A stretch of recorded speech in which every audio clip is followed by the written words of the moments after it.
Nobody in Maplewood, Ohio, could explain what happened that Thursday morning. The school bell rang like always. The hallways buzzed with chatter, the smell of pencil shavings and floor wax drifted in the air, and teachers prepared their morning lessons. But in room 214, something was very, very wrong. Mrs. Carter, a 7th-grade math teacher, unlocked the door with her usual jingling set of keys.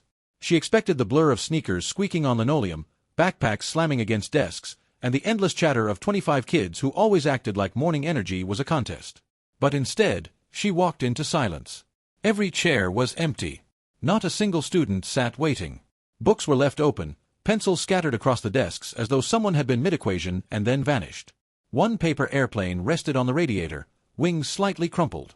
A hoodie hung from the back of a chair, sleeve dragging across the floor. It looked as if the entire class had just stood up in unison and walked out without warning. Mrs. Carter froze, her breath catching in her throat. The clock on the wall ticked steadily, mocking her confusion. "Hello," she whispered, as though maybe the kids were playing some elaborate prank. No answer. Only the faint buzz of the overhead lights. Within 15 minutes, the principal had called the police. And within 30, Officer Daniel Brooks pulled into the school parking lot, lights flashing, his K9 partner already barking from the back seat. Shadow, a seasoned German shepherd with a black and tan coat, was no ordinary dog. He had tracked missing hikers in the Appalachians, sniffed out narcotics hidden under floorboards, and once saved a toddler who had wandered into the woods during a snowstorm. But even with all his experience, nothing about this case would make sense. As Daniel stepped out of the cruiser, the cold autumn air bit against his cheeks. Parents were gathering outside, confused whispers spreading like wildfire. The idea that an entire classroom, every single child, had disappeared without explanation was too bizarre for anyone to process. "Where are they?" one mother sobbed, clutching her coat around her shoulders. "How could all of them just be gone?" Daniel didn't answer. He couldn't. Instead, he opened the back door and gave a firm command, "Shadow, heel." The dog leapt out gracefully, ears perked, nose already twitching. His paws padded across the concrete as he scanned the air for scents the human eye could never see. Inside the school, the tension was suffocating. Teachers huddled in corners, murmuring in disbelief. The janitor leaned against his mop like he'd aged 10 years overnight. Even the walls seemed to hum with unease, the usual cheerful student artwork appearing almost eerie in the silence. Daniel walked into room 214 and stopped cold. The desks looked abandoned in mid-lesson. A half-eaten granola bar lay on one desk, the wrapper peeled back. A water bottle rolled slowly on the floor, like it had been tipped moments before the teacher walked in. But no voices, no laughter, no footsteps. Just a room frozen in time. Shadow growled low in his throat. His hackles rose as he padded toward the chalkboard. He sniffed intently, then turned sharply toward the far corner of the room. His claws scratched against the tile as he sniffed the floor with purpose. Daniel crouched beside him, running his hand over the linoleum. At first glance, it looked normal, just floor. But Shadow's body stiffened, his tail straight, a signal Daniel had learned to trust with his life. The dog had found something. "Good boy," Daniel murmured. "What is it?" Shadow barked once, short and sharp, then lowered his nose to a small patch near the baseboard. That's when Daniel saw it, faint traces of dirt smeared against the otherwise clean floor. Not just random dirt, but the clear outline of a footprint. And not an adult's. A child's. It was smudged, as though dragged slightly, but the tread was there. Small. Sneakers. And pointing not toward the door, but toward the back wall. Daniel's pulse quickened. The principal leaned into the room, her voice shaking. "Officer, do you see anything?" Daniel straightened slowly, his eyes scanning the silent classroom again. "Yeah," he said quietly, his hand resting on Shadow's head. "I see something. And I don't like it." The search expanded quickly. Officers canvassed the building, checked the gym, the cafeteria, the playground, every exit and entrance. Security cameras showed nothing. One moment the kids were in class, the next the feed glitched, and when it returned, the room was empty. Parents poured into the building, panic rising. The gymnasium filled with crying families clutching photos of their kids. News vans lined up outside, anchors rehearsing lines about the Maplewood disappearance. Shadow became the center of it all. Wherever he pulled, Daniel followed. The dogs sniffed backpacks left behind, noses of jackets still hanging on hooks, even the faint trail on the linoleum. Every turn drew him back to the same corner of room 214. He barked and scratched, desperate, until his nails left marks in the tile. That was when Daniel noticed something strange. A rug had been pushed slightly askew under the row of desks. Nothing unusual in itself, but Shadow pawed at it with urgency. Daniel dragged the desks aside and yanked the rug back. What he saw made his blood run cold. A hatch. Metal. Bolted. Hidden for who knows how many years. The room went silent as teachers and parents leaned in the doorway, watching. Daniel knelt, ran his fingers along the edge, and saw the faint outline of rust. He tugged once. It didn't move. Shadow barked furiously at the hatch, teeth bared, like the air beneath carried something only he could smell. "What is that?" a teacher whispered. Daniel exhaled slowly. "Something nobody wanted us to find." Hours blurred together as maintenance workers pried the hatch open with tools. Every creak of metal echoed through the halls, making parents flinch. When the final bolt snapped, the lid groaned open with a metallic shriek. A wave of stale, damp air rushed upward, carrying the unmistakable stench of mildew and something else, something foul. The crowd recoiled. Shadow lowered his head, growling deep, eyes fixed on the darkness below. His muscles tensed, every fiber of his body locked onto that smell. Daniel shone his flashlight into the opening. The beam cut through dust and cobwebs, revealing a narrow shaft that led down into blackness. An underground passage. The whispers behind him turned into gasps, then silence. The parents, already clinging to fading hope, stared at that hole as though it had swallowed their children whole. Daniel closed the hatch for now. The structure looked unstable, and he wasn't about to risk more lives without backup. But one thing was clear: the children had not just disappeared. They had been taken. As the night stretched on, Daniel sat in his cruiser, Shadow curled at his feet, both of them staring at the school lit up by flashing red and blue lights. He thought of his own daughter, asleep at home, her stuffed bear tucked under her arm. The idea of her vanishing like that, gone without explanation, made his chest ache. Shadow stirred, ears twitching. His gaze locked back on the building, a low whine escaping his throat. He wasn't done. He had caught the scent, and he wasn't going to let it go. Daniel rubbed his partner's neck. "We'll find them, boy. One step at a time. Some stories grab you and don't let go, and this was one of them. If you want to keep following what Shadow uncovers in this chilling case, make sure you subscribe so you don't miss the next part of the investigation." By dawn, Maplewood Middle School looked less like a place of learning and more like a crime scene. Yellow tape flapped in the autumn wind, patrol cars lined the parking lot, and parents clustered in groups with styrofoam cups of coffee clutched in trembling hands. The gymnasium had turned into a waiting room of grief and hope, where mothers and fathers traded whispered fears while trying not to imagine the worst. Officer Daniel Brooks hadn't slept. He had spent the night with Shadow, combing every inch of the school until his flashlight batteries died. And though exhaustion weighed on him, one truth cut through the haze: the hatch in room 214 wasn't just a curiosity. It was the beginning of something no one wanted to admit. He stood now in that same classroom, staring at the gaping square in the floor. Maintenance had reinforced the edges with wooden planks to keep anyone from falling in, but the smell still wafted upward: damp concrete, mold, and something faintly metallic. It wasn't just a tunnel. It was a system, sprawling and old, built long before anyone remembered. Shadow paced restlessly at his side, tail stiff, nose darting from corner to corner. The dog wanted to go down again. He wanted to follow the trail that only he could sense. "Not yet, buddy," Daniel murmured, running a hand over Shadow's head. "We do this right. No rushing in." Behind him, Detective Karen Mitchell entered the room, her heels clicking against the tile. She was sharp-eyed, quick-witted, and carried the kind of authority that made even veteran officers stand straighter. She took one look at the hatch and grimaced. "So it's true," she said. "You really found it." Daniel nodded. "Shadow led us here. He hasn't let it go since." Karen crouched by the opening, shining her own light into the dark shaft. The beam vanished into blackness almost immediately. "God," she muttered. "This place gives me the creeps." "You and me both," Daniel replied. Later that morning, the search widened. Officers swept the school grounds, knocking on every door in a 5-block radius, while state investigators pored over building blueprints. But the strangest discovery didn't come from the hatch. It came from a janitor's closet at the end of the hall. Shadow tugged at the leash until Daniel relented, letting him sniff around the small, musty space. Mops leaned in buckets, bottles of bleach and ammonia lined the shelves, and an old radio sat silent in the corner.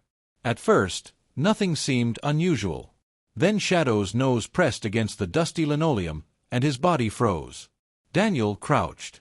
At first glance, it looked like nothing more than grime tracked in by shoes. But when he brushed the dust aside with his gloved hand, the shape emerged, a child's footprint, small and muddy, right there in the closet. Karen bent over his shoulder, frowning. "That's impossible. Nobody saw kids in this hallway yesterday morning." "There's more," Daniel said. He pointed to the faint outline of a second print, this one smeared like whoever left it had stumbled. "And they don't lead back out. They just stop." Shadow whined low in his throat, tail rigid, eyes locked on the wall at the back of the closet. He pawed at it once, claws clicking on the cheap wood paneling. Karen tapped the wall with her knuckles. It sounded hollow. Daniel's chest tightened. "You're kidding me." They moved quickly. Within an hour, maintenance workers had removed the shelving unit and pried away the warped panel. Behind it lay a narrow gap, barely wide enough for a person to squeeze through, leading to a downward-sloping passage coated in dust. The prints were there, clearer now, small sneaker treads pressed into the dirt. Shadow barked sharply, his nose working overtime. He lunged forward until Daniel pulled him back. "No," Daniel said firmly. "Not yet. We don't know how stable it is." But everyone in the room knew one thing. The children had been led, or forced, into that hidden passage. By noon, the news had spread beyond Maplewood. Reporters swarmed the parking lot, their microphones thrust toward anyone who looked like they might know something. Headlines screamed about the vanished classroom. Helicopters circled overhead. The story wasn't just local anymore, it was national. Inside the gymnasium, panic turned to anger. Parents demanded answers, shouting at school administrators who had none to give. "How does a school just lose 25 kids?" one father barked. "You're supposed to keep them safe." Principal Harris, her face pale and drawn, tried to calm the crowd, but her words fell flat. No one trusted reassurances anymore. Not when backpacks still sat in cubbies, lunches waited uneaten in lockers, and no one could explain where the children had gone. Daniel avoided the media circus. He focused on Shadow, on the way the dog moved, every step deliberate, every sniff purposeful. Shadow had a gift Daniel had learned to respect, an ability to see with his nose what human eyes missed. And Shadow was telling him, loud and clear, that the trail didn't end in that closet. It went deeper.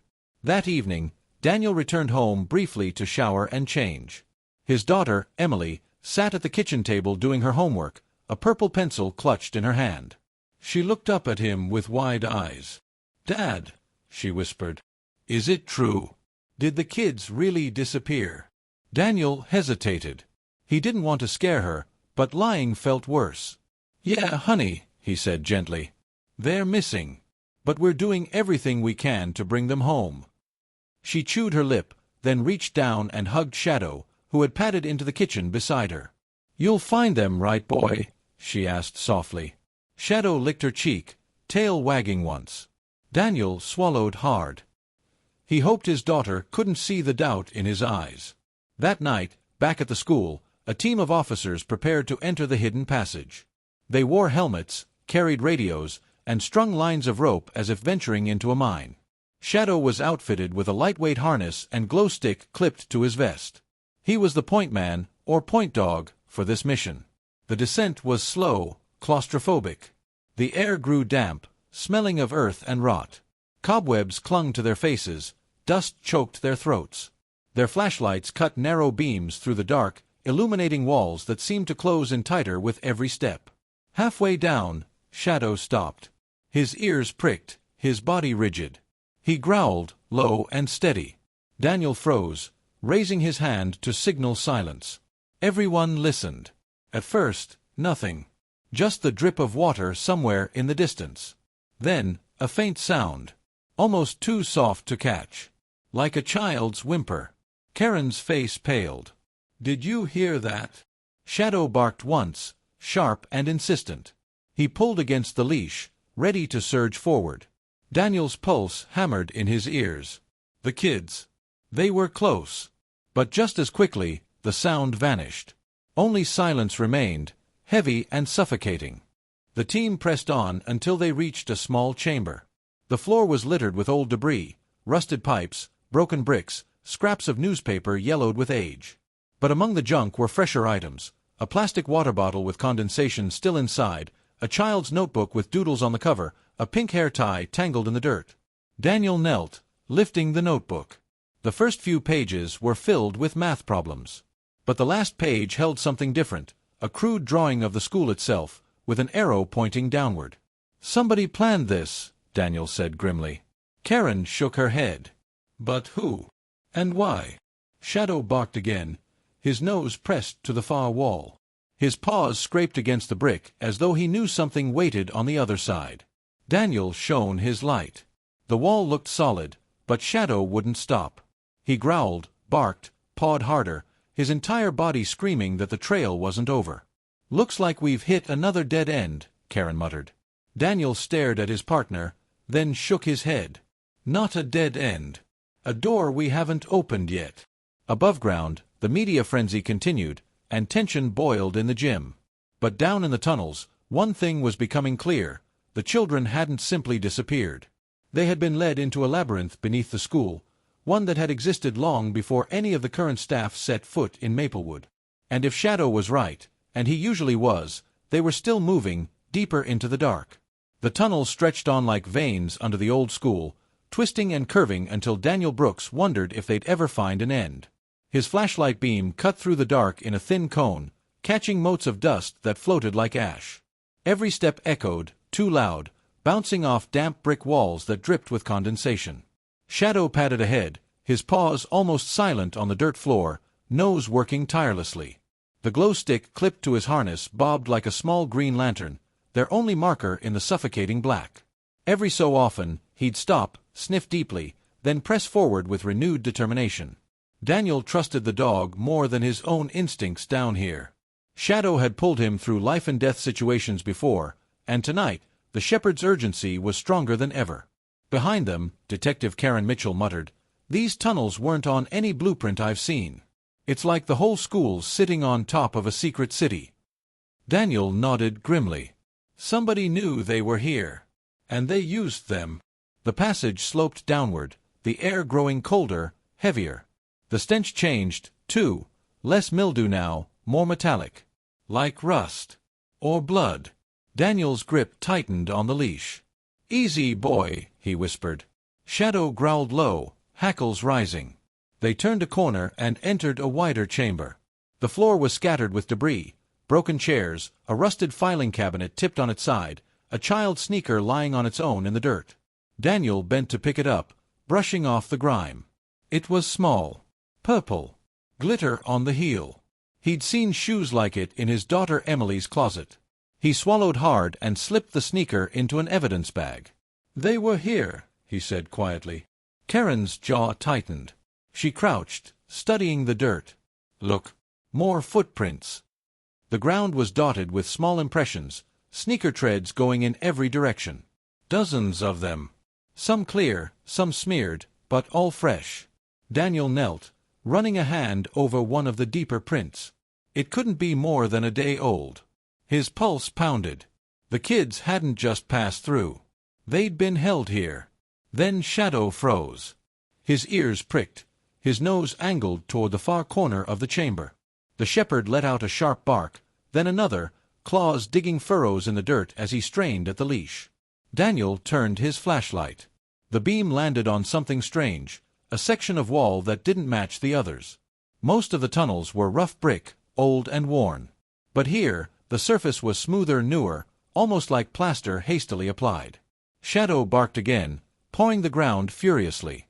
Karen tapped the wall with her flashlight handle. "Hullo. Jesus," she muttered.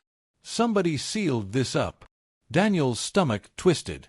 He reached out, pressed his palm against the surface. Cold. Fragile. Whoever built it hadn't meant it to last. They radioed for tools, and within minutes, 2 officers arrived with crowbars. The sound of metal prying against plaster echoed like gunfire in the confined space. Chunks of the wall began to fall away, revealing a gap behind it. The air that poured out was different, stale, warmer, tinged with sweat and something sour. Shadow barked wildly, his whole body straining forward. Daniel had to hold him back until the opening was wide enough. Then, lowering his flashlight, he peered inside.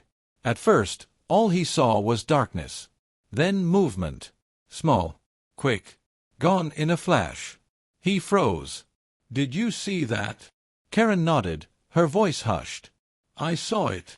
A sound followed, faint, but unmistakable. A child's voice, high and trembling. "Hello." Daniel's heart lurched. He crouched lower, shining the beam further in. "This is Officer Brooks," he called, voice steady but urgent. "We're here to help." "Who's in there?" For a beat, nothing. Then another voice, shaky and weak. "Please, get us out." The officers looked at each other in stunned silence. After all the theories, the worst fears, the whispers that maybe the kids had been taken far away, here was proof. They were still here. Alive. The team widened the opening carefully, conscious of stability. Dust poured out in clouds, coating their throats. Finally, the hole was wide enough for Daniel to duck inside. He crouched, flashlight scanning. The space beyond wasn't large, more like a holding area carved crudely from earth. The walls dripped, the floor was damp, and the air reeked of fear. And there, huddled in the corner, were 3 children. A boy in a red hoodie clutched a younger girl, her face streaked with dirt. Another girl, maybe 11, sat with her knees pulled to her chest, eyes wide in terror. Daniel's throat tightened. He dropped to his knees. "You're safe now," he said, voice softer. "We're getting you out." Shadow crept forward on his belly, tail low, ears back. He inched close to the smallest girl, who reached out with a trembling hand. Shadow licked her fingers gently, and something in her eyes shifted, fear breaking just a little. Karen squeezed Daniel's shoulder. "We found them." But relief was fleeting. Because when Daniel asked, "Where are the others?" the older boy shook his head, eyes glassy. "They took them," he whispered. "Who?" Karen pressed. The boy's voice cracked. "The man with the keys. He said we had to be quiet." Daniel's stomach dropped. "The janitor." The boy shook his head slowly. "Not him. Someone else." Back at the surface, paramedics rushed the 3 children into ambulances. Parents sobbed in the parking lot, clinging to their returned sons and daughters. But the victory was hollow. 22 children were still missing. Daniel stood by the cruisers, Shadow leaning against his leg. Reporters shouted questions, cameras flashed, the chaos unrelenting. He ignored it all, staring at the hatch. Shadow's ears flicked, nose working the air. The shepherd was restless, unsatisfied. Because the trail wasn't done, not by a long shot. Daniel crouched beside him. "We'll go back," he whispered. "We'll find the rest." Shadow licked his hand, then stared back at the school, eyes burning with a focus Daniel knew too well. The dog wouldn't rest until every child was safe. That night, Daniel returned home to Emily. She sat on the couch, wrapped in a blanket, watching the news coverage with wide, fearful eyes. When he walked in, she ran to him, hugging him so tight he could barely breathe. "You found them," she said into his chest. "You really did." "Some of them," he admitted quietly. "But we're not done." Shadow padded over, laying his head in Emily's lap. She stroked his fur, whispering, "Bring them all home, okay?" Daniel watched the scene, a knot tightening in his chest. Failure wasn't an option. Not now. Not with parents out there praying he'd bring their kids back alive. The next morning, a briefing was held in the principal's office. Maps of the school were spread across tables, red circles marking tunnel entrances, arrows showing possible routes.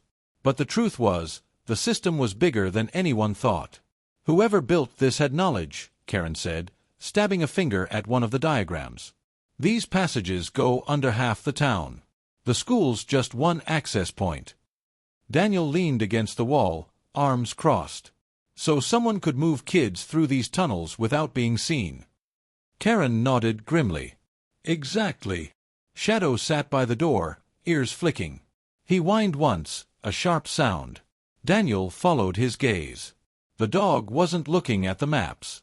He was staring out the window, toward the football field behind the school. "What is it, boy?" Shadow barked once, insistent. Daniel frowned, stepping closer. The field lay empty in the morning sun, goalposts stark against the sky. But something about the way Shadow's body tensed sent a chill down his spine. Karen raised an eyebrow.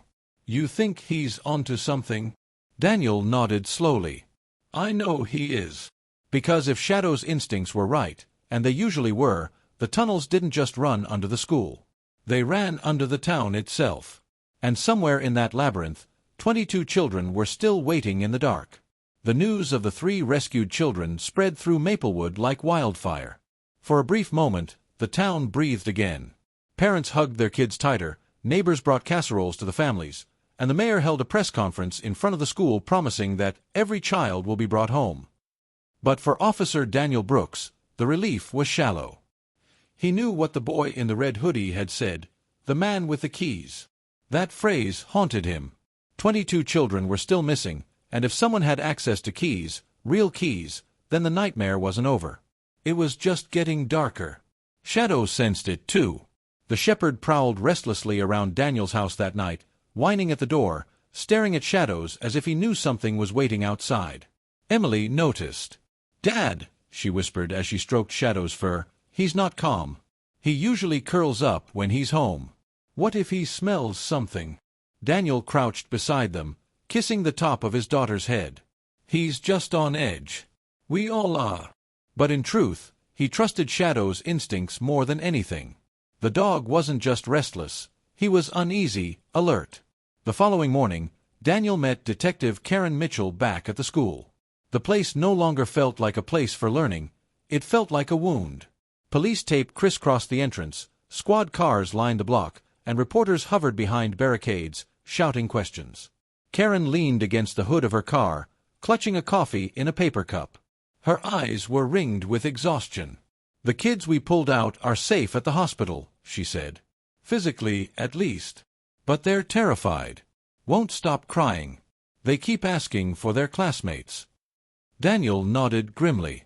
"We need to figure out who the man with the keys is." Karen sighed, lowering her voice. "We both know who that points to." "The janitor," Daniel said flatly. Mr. Harlan had worked at Maplewood Middle for almost 2 decades. He was quiet, solitary, and had a reputation among the students for being strange. Kids made up ghost stories about him, claiming he lived in the boiler room or never left the school grounds. Teachers rolled their eyes, insisting he was harmless. But now, with a secret hatch and sealed-off tunnels, the rumors didn't feel so harmless anymore. They found Harlan in his supply shed, a small wooden structure at the far end of the school grounds. The shed was cluttered with tools, oil cans, boxes of nails, and the faint smell of gasoline. He looked up when Daniel and Karen approached, his lined face weary, his hands gripping a rag. "What now?" Harlan muttered. His voice was low, gravelly.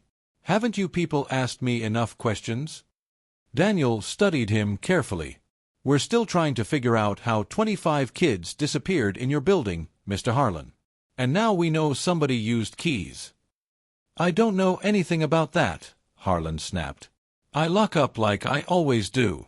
If something happened, it wasn't me." Shadow growled softly, stepping forward, hackles bristling.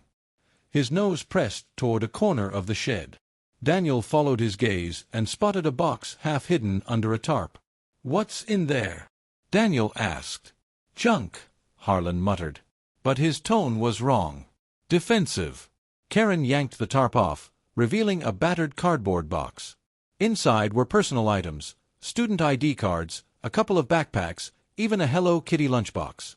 Daniel's heart sank as he pulled the items out, one by one. These weren't forgotten belongings. They had been taken. "Care to explain this?" Karen asked, her voice sharp. Harlan's face went pale. I didn't take those. I found them. Down there." "Down where?" Daniel pressed.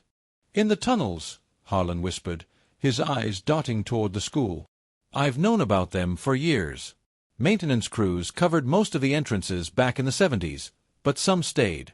I never touched them. Not until last month when I found things." Karen's eyes narrowed. "Why didn't you tell anyone?" Harlan looked cornered. "Because nobody ever believes me. They think I'm crazy. The teachers, the principal, the parents, they all laugh at me. And I thought, maybe if I cleaned it up, nobody would know." Shadow barked sharply, startling everyone. His nose pressed against the lunchbox, sniffing hard. He whined, scratched at it, then turned his gaze to Harlan, letting out a low growl. Daniel clenched his jaw. "You've been hiding evidence." "I wasn't hiding," Harlan insisted, voice cracking. "I was scared." They brought Harlan to the station for questioning. He swore he had nothing to do with the disappearances, but his evasive answers and the items in his shed made him look guilty. Parents demanded his arrest. Reporters painted him as the prime suspect. But Daniel couldn't shake the feeling that something didn't add up. If Harlan had taken the kids, why stash their belongings in his own shed where anyone could find them? Why not burn them? Why not hide them deeper in the tunnels? Shadow seemed to sense the same conflict. He growled around Harlan, but when Daniel studied his partner's eyes, he saw confusion rather than certainty. Shadow wasn't fully convinced. Later that evening, Daniel stood outside the school again, staring at the football field where Shadow had barked the day before. The autumn wind carried the scent of leaves and wet earth. Parents still kept vigil near the gates, refusing to leave until their children were home. Shadow pulled at the leash, nose twitching, leading Daniel across the grass toward the far end of the field. There, near the bleachers, the shepherd stopped. He pawed at the ground, barked once, then began to dig furiously. Daniel dropped to his knees, scraping away dirt with his hands. Within minutes, they uncovered a rusted metal grate. Daniel pried it open, the hinges groaning. A rush of foul air spilled out, and below them, another tunnel yawned. Karen caught up, breathless. "Don't tell me." Daniel nodded grimly. "There's more. A lot more." The tunnel beneath the field was narrower than the others, lined with rotting wood beams that creaked ominously. Shadow led the way, glow-stick casting green light on the damp walls. Their flashlights illuminated markings, chalk drawings of stick figures, crude maps, even words scrawled in shaky handwriting. "Don't make noise." Karen's face blanched. "The kids wrote these." They pressed deeper until they reached a small alcove. Shadow froze, ears forward. He whined softly, pawing at the dirt floor. Daniel knelt, brushing away the dust. His fingers closed on something small, metallic. A key. Attached to it was a faded blue lanyard with the school's logo. Karen exhaled sharply. The man with the keys. But the name printed on the lanyard wasn't Harlan's. It was someone else's. Assistant Principal Richard Lowe. Back on the surface, Daniel's mind churned. The janitor wasn't the monster everyone thought. He might be guilty of cowardice, of hiding what he knew, but the children's whispers about the man with the keys pointed higher up. Someone with authority. Someone trusted. Shadow leaned against Daniel's leg, eyes fixed on the dark grate below the bleachers. The shepherd growled low, as if warning that the real hunt had only begun. Daniel looked down at his partner. "You were right again, boy." He straightened, staring back at the school where parents still waited in hope and fear. 22 children were still missing, and now the trail led straight to someone who had walked those halls every day in a suit and tie. The janitor's silence wasn't the answer. It was a distraction. The truth was bigger, darker, and far closer to home than anyone wanted to believe. The discovery of the lanyard with Assistant Principal Richard Lowe's name on it changed everything. Until then, suspicion had circled the janitor, Harlan, like vultures. Parents were ready to string him up in the court of public opinion, reporters swarmed his shed, and even some of the officers treated him like the culprit. But that single piece of evidence flipped the narrative. Daniel Brooks couldn't stop turning the lanyard over in his hands. He kept asking himself the same questions. Why would Lowe have keys to the hidden tunnels? Why would children whisper about the man with the keys if it wasn't him? And more importantly, where was he now? Detective Karen Mitchell paced the school office late that evening, the overhead lights buzzing faintly. "We brought Lowe in for questioning," she said, frustration sharp in her voice. "He denies everything. Says he doesn't even know about the tunnels. But the guy's been here for 15 years. You can't tell me he never once stumbled onto one of those hatches." Daniel leaned against the wall, shadow stretched out at his feet. "Kids don't invent details like that. They saw him. They know." Karen stopped pacing, looking at him. You think he's still holding them? Daniel rubbed his jaw. If he's not, then he knows who is. Shadow's ears twitched. The shepherd rose suddenly, padding toward the office door. He barked once, sharp and insistent. Daniel frowned. What is it, boy? Shadow whined, nose pressed to the crack at the bottom of the door, then pawed at it like something waited on the other side. Karen raised an eyebrow. You want to trust him on this? Daniel grabbed his flashlight and leash. Always. They followed Shadow across the empty school halls, past the rows of lockers and faded motivational posters. The building was silent except for the hum of the heating system. Shadow pulled harder, leading them back toward the gymnasium, then veered suddenly toward the stairwell that descended into the boiler room. The smell hit them first, damp stone, rust, and something sour, like sweat left to rot. Shadow barked furiously at a wall near the pipes. Daniel ran his hands over the surface, searching. At first it felt like nothing but old concrete. Then he found the seam. A door. Karen muttered, How many damn doors does this place have? With effort, they pried it open. A narrow passage revealed itself, black as midnight, the smell even stronger here. Shadow lunged forward, muscles tight, ready to drag them in whether they wanted to or not. Daniel clipped the glow stick to Shadow's vest, switched on his flashlight, and descended. The walls pressed close, damp and dripping. Every footstep echoed, a hollow reminder of how far underground they were. The tunnel twisted sharply before opening into a chamber larger than any they had seen yet. The walls were covered in chalk markings, names, tic-tac-toe grids, stick figure drawings of kids holding hands. Some were smeared, some freshly drawn. Karen's voice cracked. They were here. Daniel's stomach knotted. He recognized some of the names. He had seen them on missing posters taped to the gym doors, on the flyers parents had been handing out in the parking lot. Shadow sniffed furiously, circling the chamber. He balked once, then darted toward a dark corner where the brick had crumbled away. He pressed his nose into the gap and whined. Then they heard it. At first, Daniel thought it was his imagination, a faint sound carried on the still air. But then Karen stiffened. Did you hear that? A child's voice. Weak. Trembling. Help us. Daniel's blood froze. He raised his flashlight, but the beam caught nothing beyond the jagged hole in the wall. Hello, he called, his voice echoing in the chamber. This is Officer Brooks. We're here to get you out. Silence. Then another voice, softer, almost a whisper. He's coming. Karen swore under her breath. Who? Who's coming? The answer never came. The sound cut off like someone had pressed mute. Shadow growled low, his entire body rigid, teeth bared at the darkness.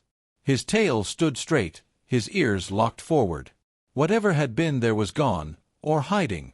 They marked the location and called in a team. But by the time additional officers arrived, the voices didn't return. The chamber looked empty, save for the chalk drawings and scattered scraps of food wrappers. Karen muttered, They're moving them. Somebody knows we're close. Daniel crouched, picking up one of the wrappers. It was from a brand of granola bar he'd seen kids eating in the cafeteria just last week. The expiration date hadn't even passed. They're alive, he said firmly. They're alive, and they're close.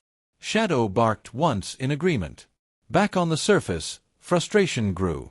Parents demanded to know why their children weren't being pulled out faster.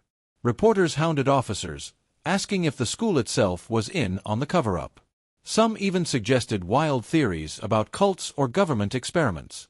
Daniel didn't care about theories. He cared about the scent Shadow couldn't shake, the drawings on the wall, the voices whispering in the dark. Those were real. Those were proof. That night, he sat in his cruiser outside the school, Shadow resting his head on his knee. The autumn air was crisp, leaves scattering across the pavement. Daniel's phone buzzed, a text from Emily. Be safe. Bring them home. He clenched his jaw. He thought of his daughter in a classroom, her bright eyes, her chatter about science projects. If she vanished, he'd burn the world down to find her. These parents deserved nothing less.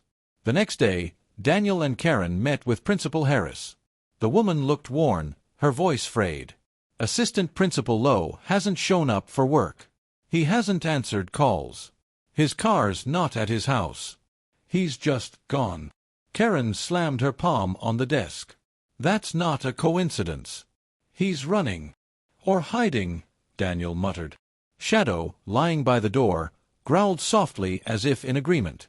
Principal Harris wrung her hands. I never thought Richard would. He was always strict, yes, but dedicated. He cared about the kids. Daniel gave her a hard look. Dedicated doesn't explain a lanyard found in a tunnel. Or 22 missing children. The room fell silent, the weight of his words crushing. That evening, they returned to the tunnels with a larger team. They wanted to retrace every path, search every chamber, leave no stone unturned. Shadow led the way, his nose pulling him back to the chamber with the chalk drawings. This time, they pressed further through the jagged hole in the wall. The air grew heavier, thicker. The ground sloped downward again, into a section of tunnel that smelled of damp earth and something acrid, like burned plastic. The passage opened into another chamber, this one filled with old desks, stacked like barricades. And on one of the desks sat a single object, a school key ring, heavy with dozens of keys. Karen picked it up, her hand shaking. These are master keys. They open everything. Daniel's jaw tightened. And they belong to Lowe. Shadow barked suddenly, head snapping toward the far end of the chamber. His growl rose into a furious snarl, teeth glinting in the flashlight beam. Daniel aimed his light. For a split second, he thought he saw movement, a shadow ducking out of sight. Then silence. Karen whispered, "We're not alone down here."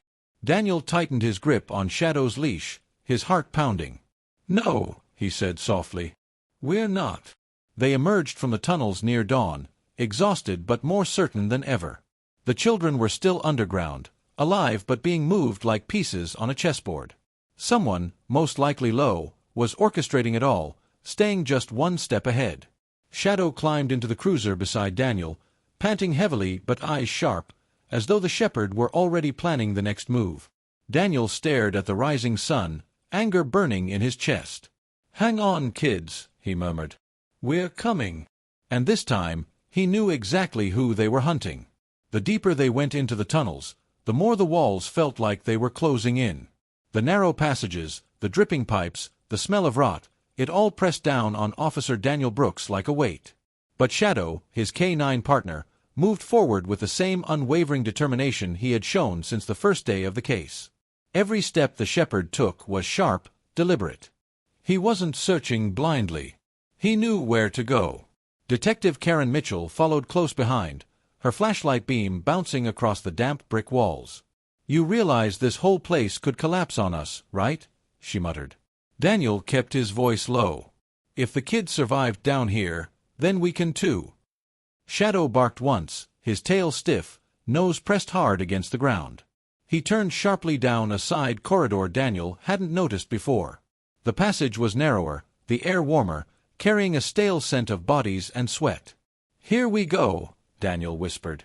The tunnel opened suddenly into a cavernous chamber, so large it made Daniel's breath catch.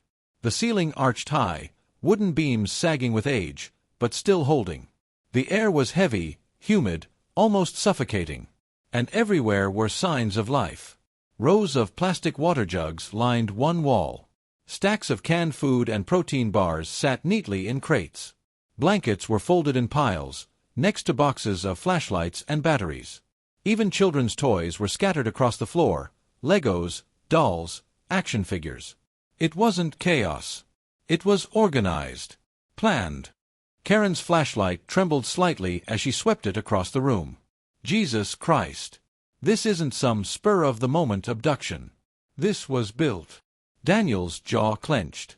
He walked slowly to the nearest crate and pulled out a spiral notebook. Its cover was plain black, but inside, the pages were filled with scribbled notes and strange codes.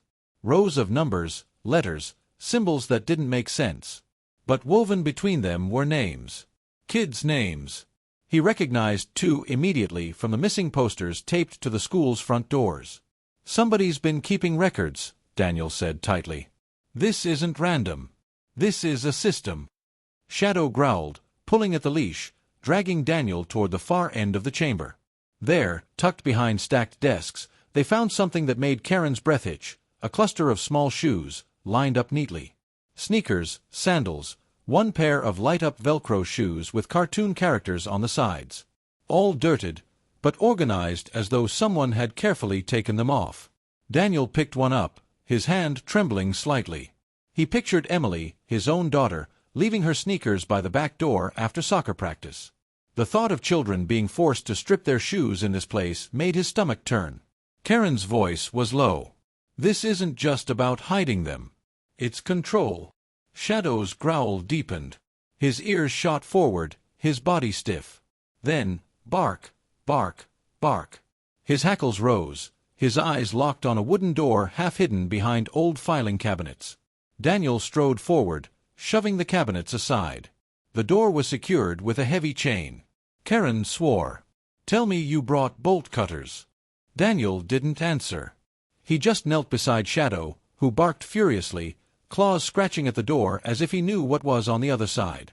"Easy, boy," Daniel murmured, but his own voice trembled. They radioed for backup. Within minutes, 2 officers arrived with the cutters. The metallic snap echoed through the chamber, and the chain fell away. Daniel gripped the handle, heart pounding. He pushed the door open. The room beyond was smaller, more contained, like a bunker within a bunker. The stench was stronger here, heavy with mildew and something acrid, like burned rubber. And in the center of the room were desks arranged in rows, classroom style. Daniel's blood ran cold. It looked like someone had recreated a schoolroom underground. A chalkboard stood against one wall, covered in crooked handwriting, multiplication tables, spelling words. On the desks were scraps of paper with half-written assignments. Karen whispered, "What the hell is this?" Shadow whined, circling the room, nose to the ground. He sniffed at one desk in particular, tail wagging faintly. Daniel picked up the sheet of paper lying there. A math worksheet. And at the top, written in shaky pencil, Lily. He felt the breath leave his chest. Lily was one of the missing. "They're teaching them," Karen said, horrified. "Or at least making them act like they're in school." Daniel shook his head. "This isn't teaching. This is conditioning." Shadow barked again, dragging Daniel's attention to the far wall. Carved into the brick were tallies. Dozens of them. Groups of 5 scratched deep, uneven lines. Counting days. Daniel's throat tightened. The kids had been marking time, trapped here, waiting to be rescued. Karen's eyes glistened. "They've been down here longer than we thought." Daniel touched the wall, his hand hovering over the desperate scratches. "They weren't just taken last week," he said softly. "This started months ago." Suddenly, a faint sound echoed through the chamber. Both officers froze. It wasn't the drip of water or the groan of wood. It was something else. A voice. Small. Fragile. Terrified. "Don't let him come back." Daniel's heart hammered. He swung his flashlight toward the sound, but it bounced only off brick and shadows. "Hello," he called, his voice firm but steady. "It's okay. We're here to help." Silence. Shadow barked sharply, claws scraping at the floor. He pawed at a pile of blankets in the corner. Daniel rushed over, pulling them aside, only to find nothing but fabric and dust. Karen shook her head, pale. "He's moving them, keeping them just out of reach."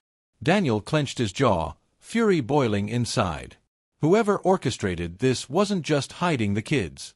He was taunting them. Taunting him. They gathered every piece of evidence they could, the notebooks, the shoes, the chalkboard. But the chamber still felt wrong, unfinished, like there was another layer beneath what they were seeing. As they prepared to leave, Shadow whined, refusing to move. He sat by the chalkboard, eyes fixed on one word scrawled in uneven handwriting, "Quiet." Karen muttered, "The kids wrote that." Daniel rubbed his face, exhaustion crashing over him. "No. They were told to." Back on the surface, the town seethed. Parents stood outside the school through the night, demanding answers. Reporters shouted questions. The mayor begged for calm, but fear and anger swelled like a tidal wave. Inside the police station, Daniel spread the coded notebooks across the table. The pages blurred with numbers and letters, but one thing was clear: the assistant principal's involvement wasn't speculation anymore. The supplies, the classroom setup, the organization, this wasn't the work of a single janitor hiding junk in a shed. This was someone with authority, resources, and a warped vision of order. Karen slammed her fist on the table. We're dealing with someone who thinks he's in control of those kids. He's playing teacher, warden, and God all at once. Daniel stared down at Shadow, who sat quietly by his side, eyes sharp. Then we take that control back. Whatever it takes. That night, as Daniel drove home, the weight of the case pressed harder than ever. Emily was waiting up, curled on the couch with her blanket. She looked up at him with sleepy eyes. "Did you find more kids?" she asked softly. Daniel knelt beside her, brushing her hair back. "Not yet. But we found proof they're alive." She smiled faintly, hugging Shadow, who climbed up beside her. "Then you'll get them. I know you will." Daniel kissed her forehead, forcing himself to believe it. "Yeah, sweetheart. We will." But as he sat back, watching Shadow stare toward the dark window, he knew the battle was far from over. The underground chamber had given them answers, but it had also raised more terrifying questions. Who built it? Why were the kids forced into makeshift classrooms? And how far would the assistant principal go to keep his twisted secret buried? Daniel didn't know. But Shadow was already restless again, his nose twitching, his body alert. The shepherd wasn't done. He knew there were more voices still waiting in the dark. And Daniel swore to himself he would follow his partner into the depths of hell itself if it meant bringing those kids home. The coded notebooks, the makeshift underground classroom, the children's desperate tallies scratched into the walls, none of it left room for doubt anymore. Assistant Principal Richard Lowe wasn't just a bystander in this nightmare. He was orchestrating it. But knowing was one thing. Proving it, and rescuing the 22 children still missing, was another. Officer Daniel Brooks stared at the table scattered with evidence. His knuckles were white as he gripped the edge. "He's keeping them underground. He's moving them around to stay ahead of us." Detective Karen Mitchell rubbed her tired eyes. "Then we have to cut him off. Box him in before he disappears with them again." In the corner of the room, Shadow let out a low whine, nose pressed to the door. He hadn't stopped pacing since they returned from the tunnels. The shepherd's whole body seemed to say, "We're wasting time." Daniel crouched and stroked his fur. "You ready to finish this, boy?" Shadow's ears perked. His tail stiffened. He barked once, sharp and certain. That night, a tactical team assembled behind Maplewood Middle School. The football field lay under a pale moon, silver light glinting off the rusted bleachers. Parents, ordered to stay back, gathered near the parking lot, their eyes full of fear and hope. Daniel adjusted his vest, clipped Shadow's harness, and tested the glow stick on the dog's side. Karen pulled her hair back into a ponytail, her jaw set. "This is it," she said. Daniel nodded. "Let's bring them home."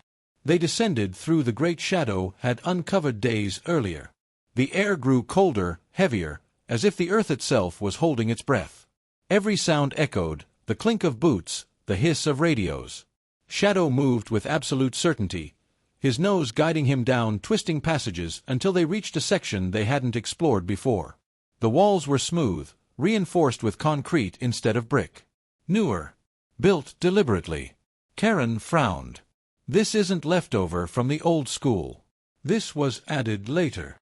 Shadow growled, pulling toward a heavy steel door at the end of the corridor. Daniel raised his hand to signal the team. "This is it. He's in there." The breach was quick. Officers pried the door open with a hydraulic spreader, metal groaning until it gave way. The room beyond was larger than any they'd seen, lit dimly by hanging bulbs, the air thick with sweat and fear. And there they were. The missing children. They sat huddled in rows, some clutching each other, others staring blankly at the floor. Their faces were streaked with dirt, eyes wide with exhaustion. A few whimpered softly when the officers burst in, unsure if this was rescue or another trick. Daniel's chest tightened. "It's okay," he called, voice breaking. "You're safe now. We're here." But then another voice cut through the chamber. "Step away from them." Richard Lowe stepped out of the shadows, his tie loosened, his face pale but calm. He held a set of keys in one hand, a pistol in the other. Karen raised her weapon instantly. "Drop it low." He shook his head slowly. "You don't understand. They're better off here. I've given them order, discipline, structure. The world up there doesn't care about them." Daniel's voice hardened. "You kidnapped children. You terrorized families. That's not discipline, it's cruelty." Lowe's hand twitched on the pistol. "I was saving them." Before anyone could move, Shadow growled, a deep, guttural sound that filled the chamber. The shepherd lowered his body, muscles coiled like a spring, eyes locked on Lowe. Daniel whispered, "Easy, boy," but Shadow wasn't waiting. He launched forward in a blur of fur and teeth. The gunshot echoed like thunder. The children screamed. Shadow slammed into Lowe's arm, forcing the pistol wide. The bullet ricocheted off concrete, harmless. The shepherd clamped down, teeth sinking into the man's wrist. Lowe howled, dropping the weapon as officers swarmed. Karen kicked the gun across the floor. Daniel dragged Lowe back against the wall, cuffing him while Shadow stood guard, teeth bared, growling until the man stopped resisting. The chamber was chaos, children crying, officers shouting, parents' voices echoing from above. But in the middle of it all, Shadow stood tall, chest heaving, ears forward. The hero who had never stopped listening when everyone else doubted. One by one, the children were carried up into the night air. The crowd of parents broke into sobs, collapsing into embraces as their sons and daughters were returned to them. The parking lot became a flood of relief. Tears, laughter, prayers whispered into the cold sky. Daniel climbed out of the tunnel last, Shadow trotting at his side, muzzle flecked with dust but eyes sharp as ever. Reporters swarmed, cameras flashing, microphones thrust forward. "Officer Brooks, how did you find them? Is it true the assistant principal was behind it? Was the K-9 responsible for leading you into the tunnels?" Daniel ignored the chaos, dropping to one knee to hug Emily, who had slipped past the barricade to run to him. She wrapped her arms around his neck, crying into his shoulder. "You found them, Dad," she whispered. "You and Shadow." He smiled through the exhaustion. "Yeah, sweetheart. We did." Shadow wagged his tail, leaning against them both, his warm body a reminder of why they'd never given up. Later, as dawn painted the sky in pink and gold, Daniel stood with Karen near the school steps. Parents still clung to their children, paramedics checked vitals, and Lowe sat in the back of a cruiser, cuffed and broken. Karen shook her head. All these years, he walked these halls. No one suspected. He was supposed to protect them. Daniel looked down at Shadow, who sat proudly by his side. He underestimated them. And he underestimated us. Karen managed a tired smile. "You know, if you ask me, your partner here deserves a medal." Daniel scratched behind Shadow's ears. "He doesn't need a medal. He got the kids home. That's all he ever wanted." The story of Maplewood Middle would ripple far beyond the small Ohio town. News anchors would call it a miracle, headlines would praise the officers, and experts would analyze Lowe's twisted motives.